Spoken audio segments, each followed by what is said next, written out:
of BizWeek. Thank you so much for joining us every single Monday at exactly 18:30. But unfortunately, today, starting the show a little later, past the hour, 6:30 p.m. My name is Justin.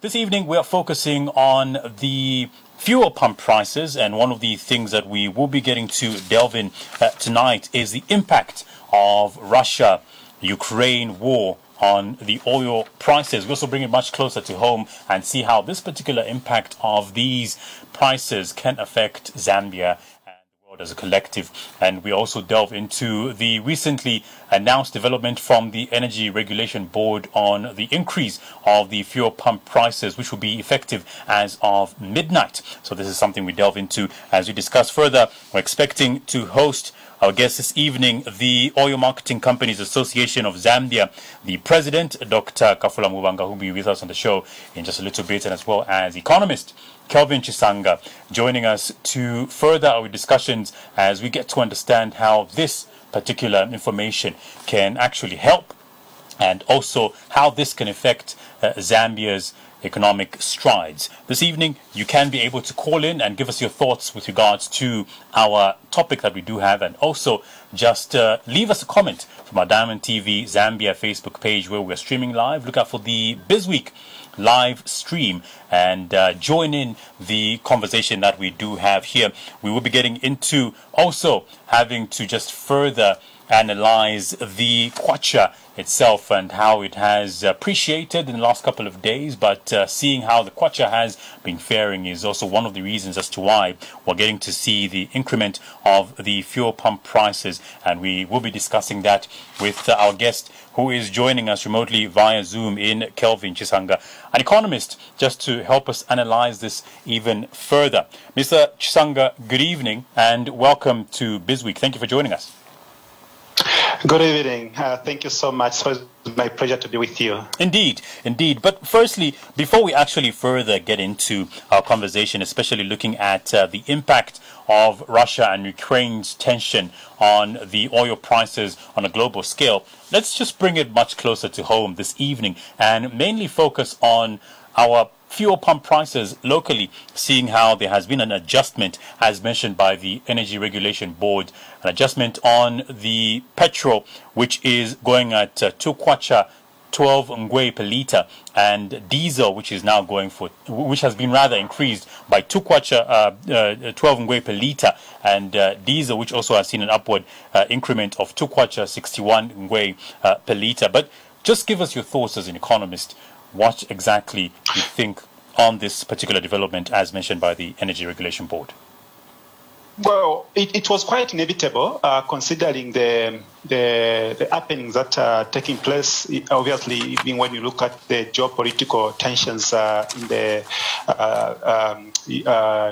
Russian and as well as Ukrainian sort of tensions, which is actually a quite elaborate issue, which everyone knows actually.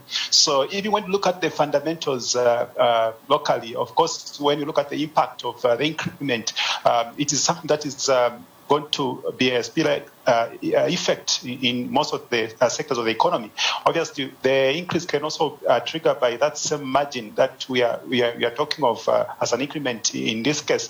But again, also, if you look at the business side of things in terms of focus and projection, it is something that cannot work out very well for us, because if you look at the cost center for fuel for last month in a company or at a governmental level or in terms of operation, it also varies. So that in itself brings a different element altogether to the expense of fuel.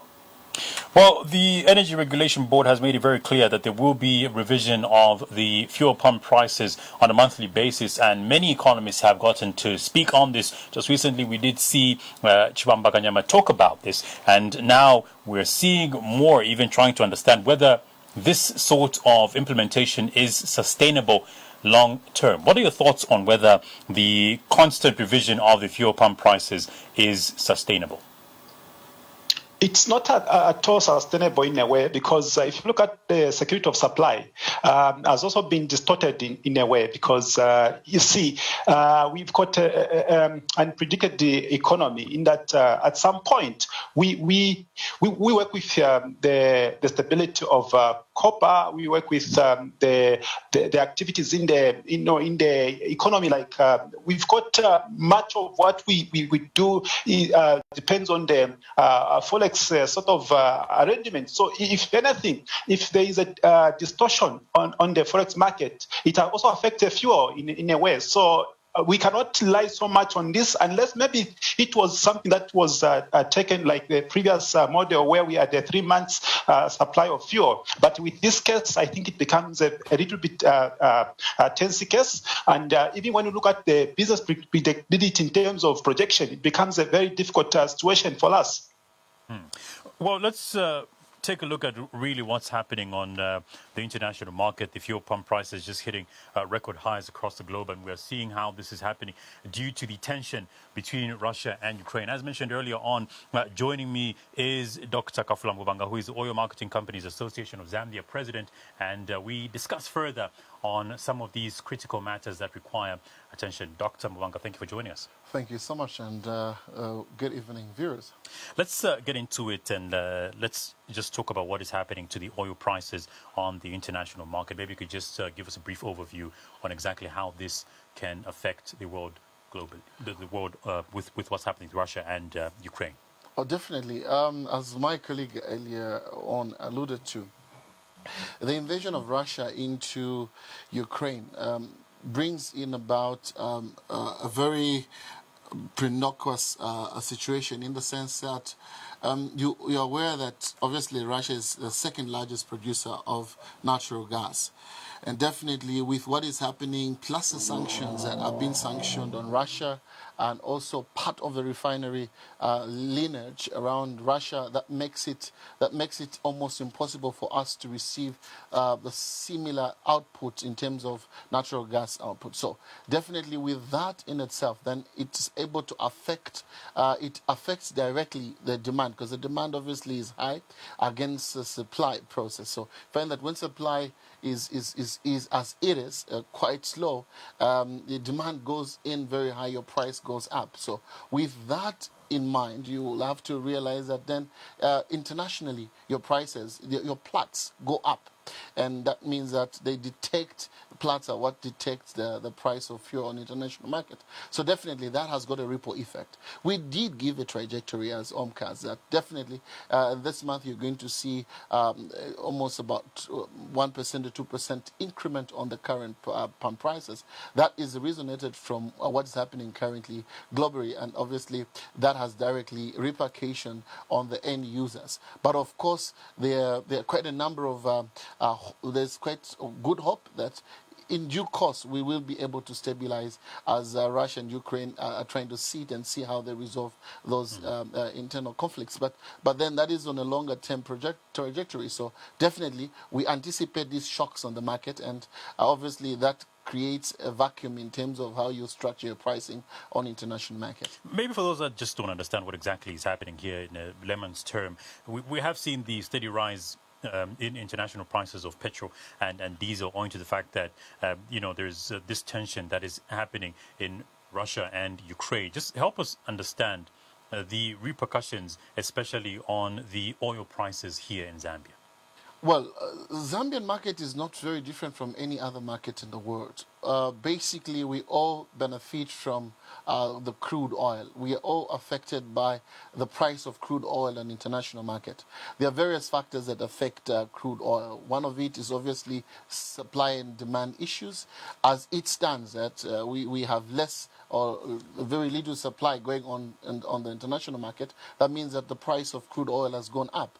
So with that in mind, plus your cost plus model, the cost plus model takes into account your cost of product plus other factors such as transport and tax elements and things like that. But the principal cost on your cost lines is basically the cost of product. Now with that changing, it definitely changes the dynamics of your pricing ultimately. So definitely Zambia is not an exception. It's obviously affected by that particular process. So we expect that this will be consistent until the stabilization in Russia and Ukraine, which we hope by God's grace that this settles a little bit early so that the economies of the world begin to settle down. We're just coming out of a pandemic and definitely hit so hard, and then now we are into this era which we hope that can be resolved, and the price of product of fuel could come down. Well, let me engage Mr. Chisanga, and just briefly, let's talk about how the kwacha has been faring against the United States dollars. We understand that one of the key factors that has also led to this fuel pump price adjustment is owing to the fact that the kwacha has continued to depreciate against major currencies, the United States dollar and others. But really, bring us up to speed with the kwacha and how it has been performing against the United States dollars in the last 2 months that have gone by. Okay, we know that in January it had some moderate movement in terms of weekly losses, and obviously we know that kwacha has really done quite stable in terms of performance.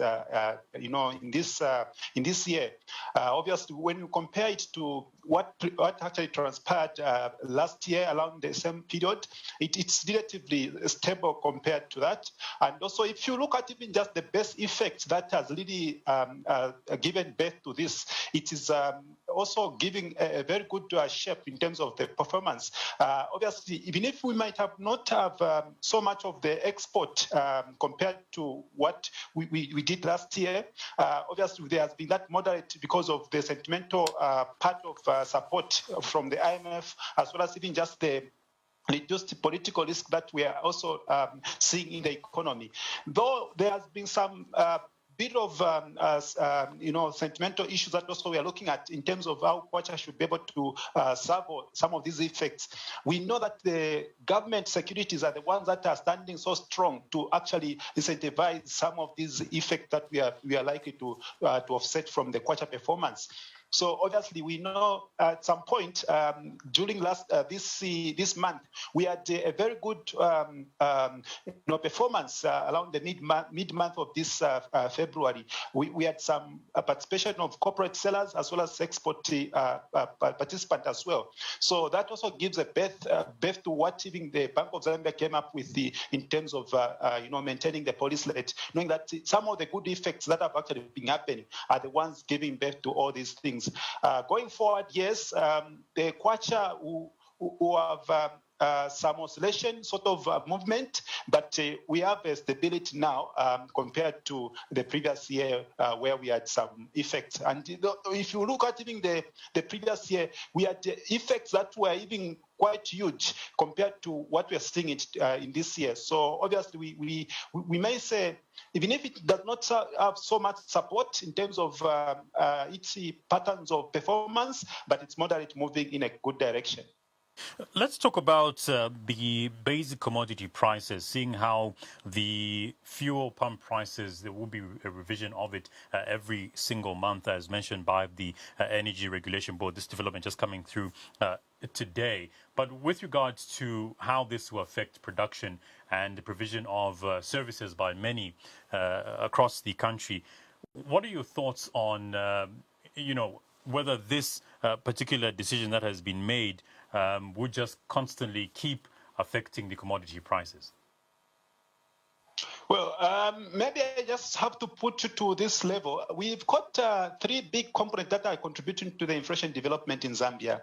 And one of the biggest culprits that we have in the Zambian case in terms of inflation patterns, it's the external market.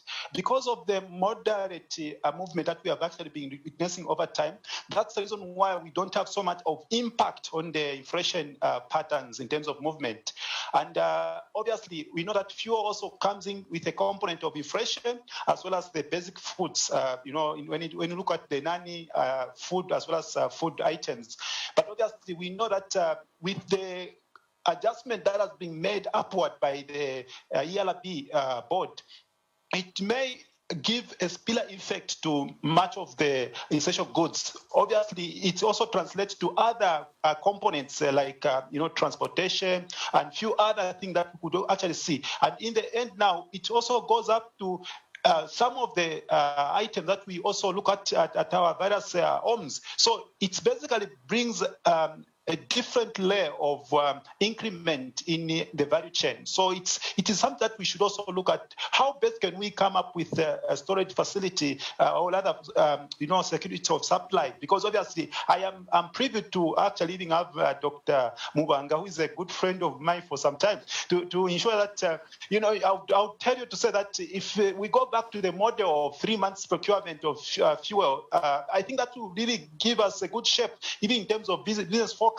And investment will also be guaranteed with that. But with the current model, I think it really doesn't give so much of the hope in terms of structural arrangement, in terms of planning. So I think it's high time we look at that, and also looking at the component of security of supply is what is actually worrying me so much.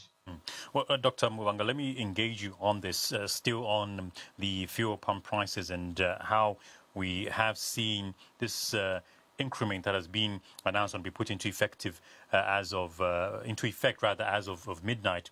Let's talk about what is expected. Obviously, we've touched a little bit on the international prices of petrol and diesel and how there's been a steady rise owing to the fact that there's this tension between Ukraine and Russia. Obviously, the current proceedings now is to try and halt this tension, as mentioned by the Ukrainian president, who was talking about having dialogue to put to a standstill, a ceasefire between these two countries and the tension. But do you see the fuel pump prices within the country even further increasing as you get to see what will happen in the month of March if these frucases between Ukraine and Russia are not put to a standstill?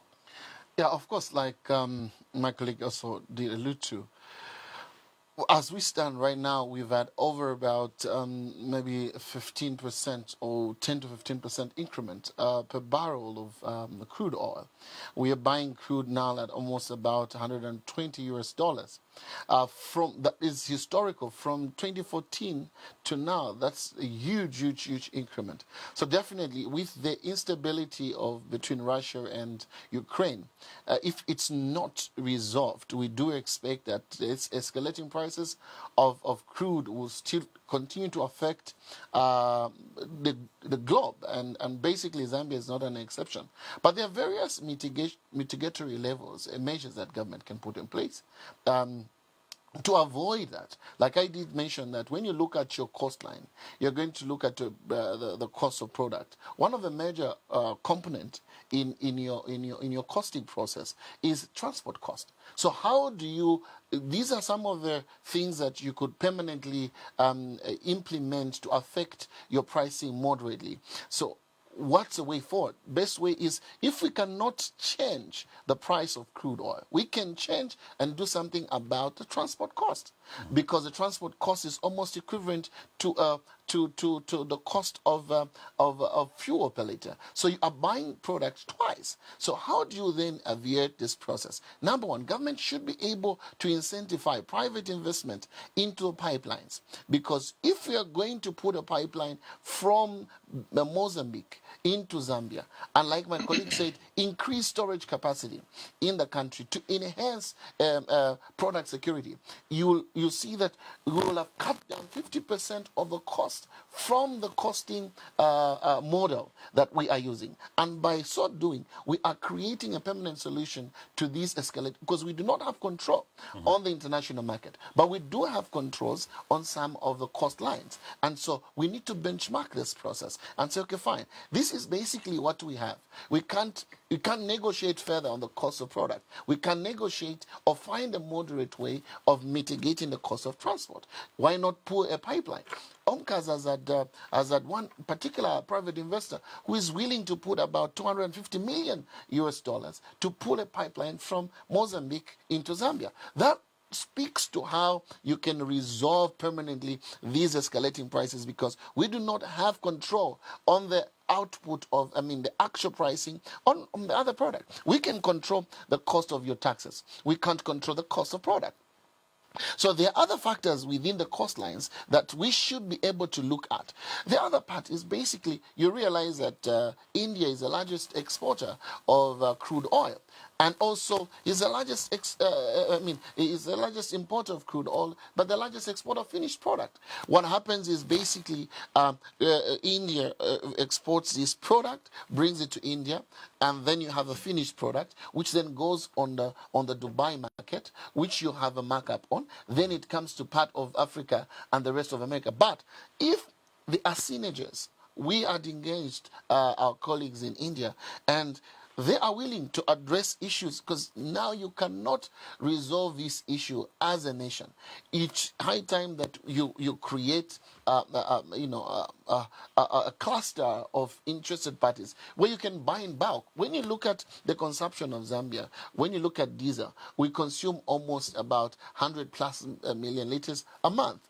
When you go to DRC, it's 180 million liters. When you go to Mozambique, they're consuming about 90. When you go to Zimbabwe, they're doing about 80. If you aggregate that volume and go and talk to India and say, you guys, instead of moving your ship this direction, move your ship this direction, because we have this cluster. And now this is where, organizations like OMCAS comes in to ensure that there's it's an integration, and create a fair demand that can negotiate a better price. So it's no longer an issue that Zambia should be looking at in terms of resolving. We should be looking at it as probably Central Africa. How do we resolve this issue as landlocked countries? Botswana is one of the landlocked countries. So they are also affected by this pricing and cost that we can definitely mitigate. So our appeal to the powers that be is that let's look at our coastlines again. Let's look at what can we change permanently to moderately affect the price of the palm price, because definitely, like my colleague has said, the spillage in terms of cost price is all over. It'll be evident in your shima, in your milli meal. It'll be evident in your transport costs. So all these will begin to have a spillage. So definitely, I think that is basically our appeal. Yes, there is this problem, but there is a way we can resolve this problem permanently. Can we work on some of the coastlines? How do we resolve these issues? It's very possible. It is just that people must be willing, because you see the other biggest challenge is that we should stop being selfish as Zambians. Transportation has got its own profit margins, but is this going to permanently affect the Zambian people as a whole? No, we should not look at that from that perspective. If there is a way we can resolve this issue, cutting down costs, ferrying product from there to here is costly. It's so costly. So why don't we deal with this cost for a minute, and then be able to reduce the cost of and enable the cost of living to be more attainable for the Zambian people? So definitely there is a permanent solution, except that a lot of times we try and run away from these solutions because we feel that they deprive a certain set of people who are in this particular sector. It does not. We do still have local transportation, which can be enhanced, and Zambian people can have jobs. But let's not do it at the cost of the Zambian people. I think that is being unrealistic in our projection. So I appeal to the government that there is a way to resolve this matter, and the way to resolve this matter is to look at our coastlines and which items can we resolve. And I think that that's basically our appeal. Well, I mean, you bring up the issue of how these petroleum products are transported, rather imported into the country, if I'm getting you right. And one of the things that maybe we need to consider firstly is you did talk about employment opportunity. And don't you think that there should be consideration, especially for the men, the women that are actually in the transport sector as well, when we speak to things like the ferrying or transportation of fuel or petroleum products? I'm not an economist like my brother, but I can tell you that there are some costs that we can forego for the better good, all right? And when you look at the masses that have been affected, in as far as the cost of living, that has not only affected Zambia, it has affected the globe. We should be very realistic in some of this cost analysis. So if we are doing a cost analysis, we should look at what benefit can we forego for the other thing? So, in my view, much as this transportation business creates jobs for the Zambian people, in as much as this is a very realistic position, we should look at the masses. How can we still maintain the jobs for the transporters and still be able to afford to give the Zambian people a better life? This is not about me. It's about the masses. Someone in Chivuwa who can't afford to buy mealie meal, and the cost of mealie meal escalates, and then it's all because you've not dealt with the cost implication or the cost line which you can deal with. So I feel that we need to forego certain benefits for the good of the Zambian people so that the economy stabilizes. So I do know that there is much willingness by this government to ensuring that the Zambian people are given a better life. And our appeal is that government should move in to look at these cost lines, not tomorrow, today. If they can do it today, let them have it done. Let's look at these things. We cannot afford in the next 1 month to be buying fuel twice what we're buying it at. Who's going to manage? How are we going to run the economy?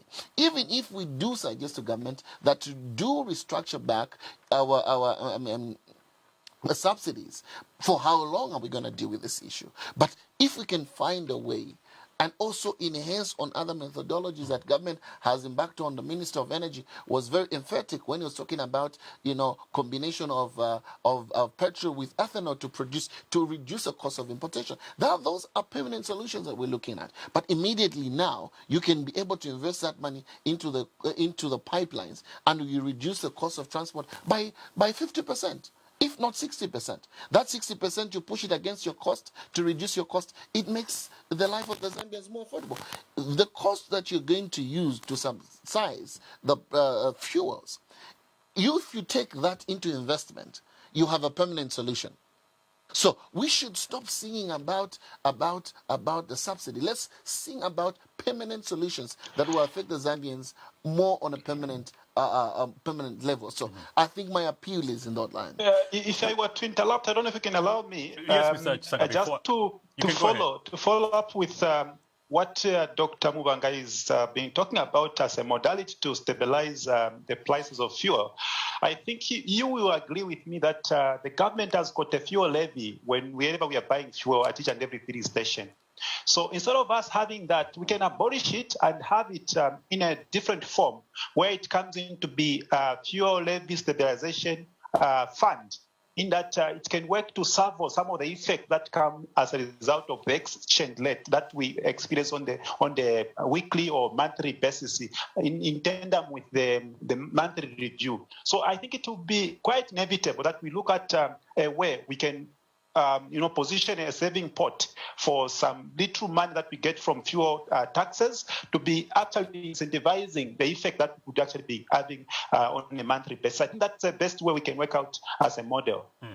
Well, Mr. Banga, coming to Sanga, I beg your pardon. Coming to you, let's just still talk about the issue of the cost of living within the country. I do understand that the Jesuit Center for Theological Reflection does give us their monthly reports on the BNNB. But from your end, as an economist, with what has happened within the month of February, what is your prediction of what the cost of living will be like as we get into this new month, the month of March? As I earlier hinted on, obviously the increase will be there. We had the increase of about 600 in the month of February in terms of the food basket for the month. Obviously, when you're looking at going into the next month, which is starting from tomorrow, we should be able to see that obviously the increment that has been posed from the petroleum commodity will also trigger in equal balance with the food that we mostly consume. Even non-food items, we are likely to see that.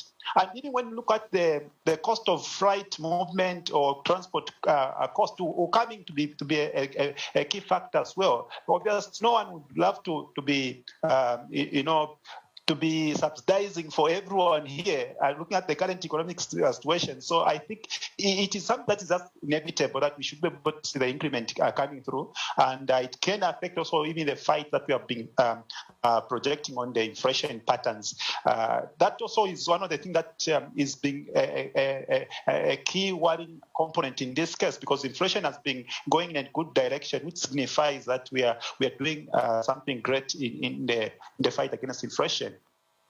Well, we'll talk about the cost of living in a little bit from now, but let me just engage Dr. Mwanga again on the issue of the oil marketing companies and how the issue within Russia and Ukraine, this particular war, and how it has affected, the globe. How would you describe at local level the way the oil marketing companies are being affected by this particular tension between Russia and Ukraine? Well, of course, it's very significant. The sector is subsequently affected very, very significantly.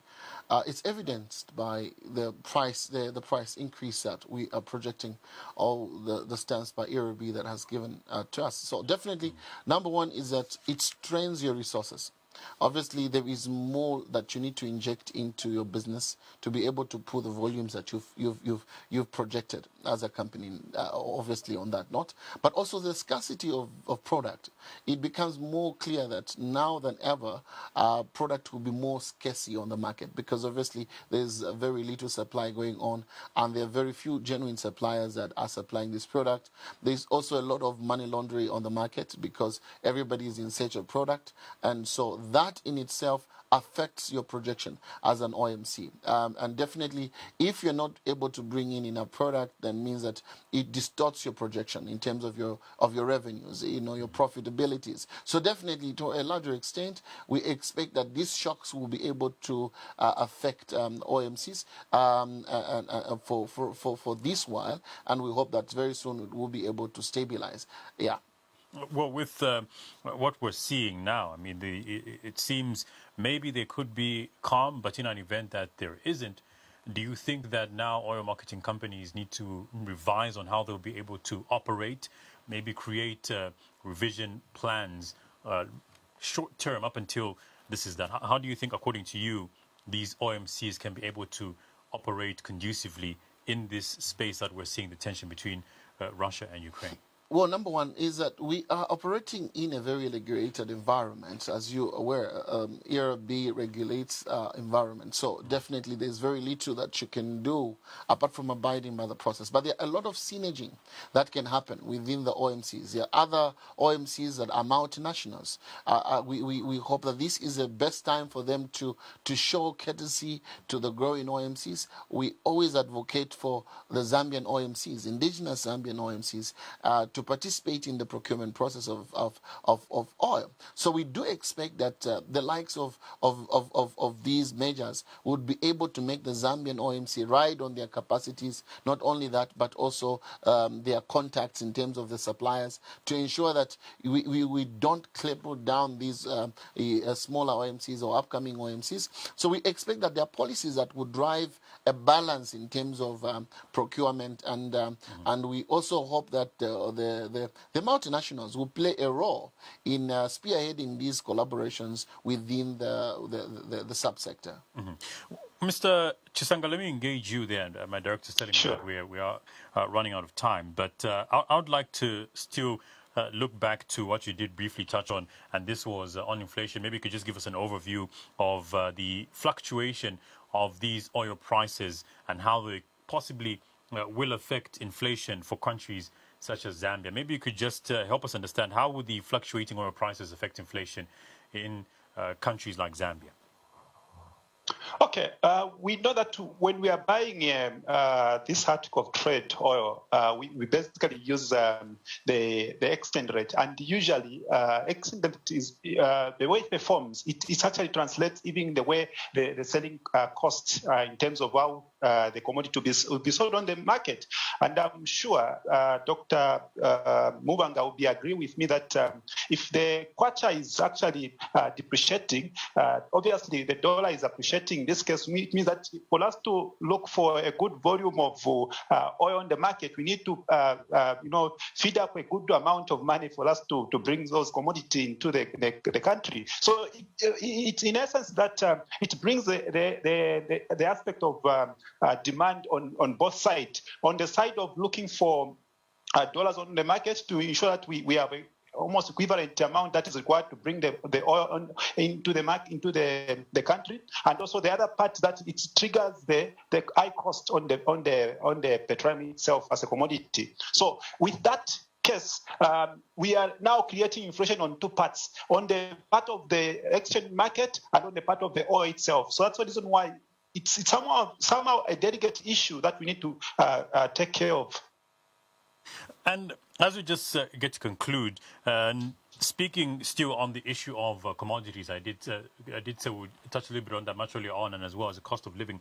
Obviously, seeing the increase of these fuel pump prices will mean that some of these entrepreneurs, these business people, will obviously or are expected to increase the prices of some of these commodity prices to sustain themselves as they conduct their businesses.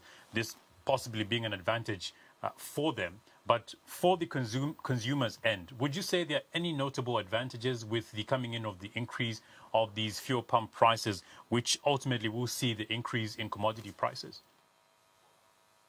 Well, I wouldn't say there are some substantial benefit to this. Obviously, it takes the whole entire sectors of the economy in that it affects even the aggregate demand when it comes to the issues of how we push consumption and production. So what I would say is that the increment does not do any good harm, any good effect in the economy. Obviously, maybe it can only do good to the economic players who are actually in the pipeline of supply, like Dr. Mubanga would be able to smile because obviously we'll make a bit of profit from there. But you see, it does not take a larger profile of consumer. Obviously, yes, for some reason, we need to see how best we can take benefits to all the players in the market. So I think for me, what I would say that the increment in the fuel has a limited benefit in this case. So I think it's high time we looked at a model that we can sustain some of these issues and also moderate a good benefit for all. Mr. Chisanga, thank you so much for joining us tonight on BizWeek. We appreciate your interactivity with us. Thank you. And Dr. Muvanga, we appreciate you being here as well. Thank you so much for joining us tonight on BizWeek. Thank you so much. Our guest this evening looking at what is happening in Russia and Ukraine, the impact of Russia and Ukraine, the war there, and how this is affecting the oil prices, which is ultimately also affecting the world. And this is what we were touching on. Thank you so much to you, the viewer, for tuning in this evening on tonight's edition of BizWeek. Our guest being Dr. Kafula Mubanga, who is the Oil Marketing Companies Association of Zambia president, and as well as an economist, Kelvin Chisanga, just helping us highlight some of the key things that we need to take note of, especially when we speak to the prices of oil. Thank you so much for joining us. Join us again for more of this next week at exactly 18:30. My name is Justin Mlenga. Thank you for watching.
Rigo, with you